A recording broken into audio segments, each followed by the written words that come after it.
সম্প্রতি বিএনপি নেতা অ্যাডভোকেট ফজলুর রহমানের একাধিক বক্তব্য নিয়ে সামাজিক যোগাযোগ মাধ্যমে চলছে নানান আলোচনা সমালোচনা। এবার সেই বিতর্কে মুখ খুললেন অ্যাক্টিভিস্ট সাইয়েদ আব্দুল্লাহ।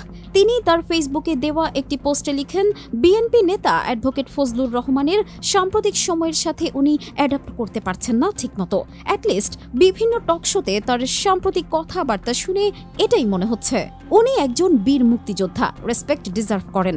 এসব অবশ্যই সত্য, কিন্তু সাম্প্রতিক একটা অনলাইন টকশোতে দেখলাম উনি একজনকে রাজাকারের বাচ্চা, আলবদরের বাচ্চা ইত্যাদি বলে গালাগালি করছেন।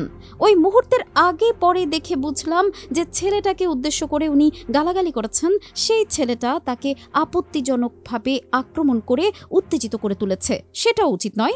স্টিল যে অবস্থায় হোক না কেন, কোনোভাবেই উনি কাউকে রেগে গিয়ে রাজাকারের বাচ্চা, আলবদরের বাচ্চা বলতে পারে না।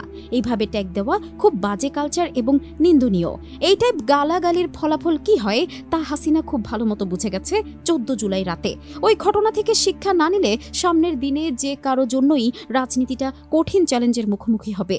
এক একজনের দল মত আদর্শ ভিন্ন ভিন্ন হতে পারে, কিন্তু গণ অভ্যুত্থান পরবর্তী বাংলাদেশের মানুষের রাজনৈতিক মনোজগতে একটা বড় পরিবর্তন ঘটে গেছে। এখন শুধু লম্বা লম্বা বাগাড়ম্বর দিয়ে রাজনীতিটা আর চলবে না। আর কোনো কিছু হলেই একটা ট্যাগ লাগিয়ে দিয়ে রাজনীতি থেকে ফায়দা নেওয়ার দিনও শেষ। এই ব্যাপারটা যারা যত তাড়াতাড়ি বুঝতে পারবে তাদের জন্য তা ততই মঙ্গল।